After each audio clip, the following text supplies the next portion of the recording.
Photo books, fine art prints, gallery shows, all great vectors to show people our photography. But there are a few other ways that we could be showing people our photography that are a bit easier and require less expense. And no, I don't just mean posting your photos to Instagram or your website.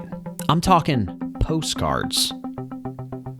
I've talked about postcards many times on this channel at this point, but postcards aren't simply just a fun way to send notes to friends. They also, I believe, have something to teach us about photography itself. This is the postcard method. But before I start talking more about this method of learning photography, I just want to let you know that this is Double Negative, a photography podcast by Will Malone, with your host, me, the titular Will Malone. Make sure to like this video and subscribe to this channel if you're picking up what I'm putting down. So what is the postcard method? Well, it's something that dawned on me after writing 1 billion postcards the other day. Basically, it's just a simpler way to think about photography. A couple videos ago, I compared photography to the music industry. Now, I know nothing about the music industry, just a heads up. But I do think there's some similarities with photography and the music industry in how music and photography is shared. Basically, photographers have singles and albums, much like musicians. Your singles are the individual photos you put out on Instagram every once in a while, and your albums are your series, your gallery shows, your photo books, or just ongoing work that you're doing that work together as a group. And many of us are working towards projects or series of images. Images work together to form a narrative. Some of these images can stand well on their own, but the power of the book or the gallery show often comes from the photos being stronger as a whole, much like an album in music. Postcards, however, are singles. They have to stand alone.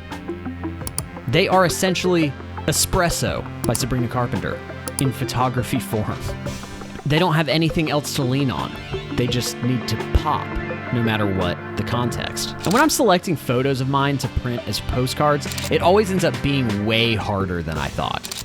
Sometimes I'll have a photo that I think works, but when isolated, I find that it maybe isn't as strong by itself as I would have thought. That doesn't mean it's a bad image. It just may work better in a group than all by its lonesome. Wait a sec. What is that? No. I can't believe it. It's Abandoned Shopping Cart of the Week. It's been so long, but here it is. It's beautiful. Not sure the story here, but doesn't your mind just go crazy trying to figure it out?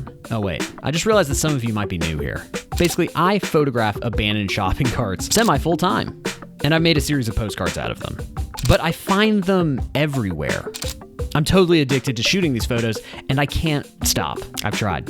Can't do it. When selecting these shopping cart photos as postcard images, there has to be a couple elements at play. Number one, a shopping cart has to obviously be abandoned. I think you get that part. But number two, it needs to be interacting with something else. There's a lot of abandoned shopping carts out there that have just been left in space by lazy people, but not all of them are interesting enough to stand alone as a photo. This one is leaving the shady motel after spending the night watching HBO in full cable.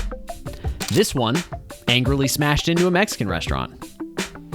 This one is slowly becoming an ancient relic. And in this one, I caught a bird in the act of actually abandoning its shopping cart at Sam's Club because it was too lazy to bring it back to the cart return. And this one's just over it. But back to this one. I see Bonnie and Clyde defeated mid-heist.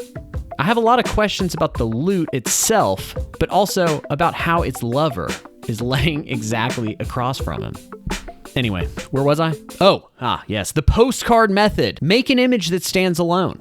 Imagine one of your images all by itself on a postcard that you're sending to your friends. Does it say enough on its own? I've got tons of images that don't stand alone, but again, that doesn't mean they're bad. It means they just need a group. One big example is my obsession with shooting photos while driving. Which again, I say this all the time, I'm allowed to do it because I'm a professional, but you can't. So do not take photos while driving. Only I can do that. It's safe when I do it, but you shouldn't do it. Again, I'm a professional. But these photos are maybe something a little more nondescript and maybe a little ambient. I mean, they could be postcards, but they may be a little generic on their own. They may not have enough to say. But as a group, it's an interesting series that only I, a professional, should be making. Do not take photos while driving. Remember, I'm trying to create Sabrina Carpenter's espresso. Or Please, Please, Please. Or even Man-Child. Dang, I'm realizing right now how good Sabrina Carpenter is at making singles. She really understands the postcard method. Think funny. Think intense. Forget making a series or honing in on a theme. Just shoot one single image that says all it needs to say. Like the Maple Bacon Super Biscuit. Or Waffle Bench. Okay, so you did it. You made one. Congrats. You made a single postcard. Now, what do?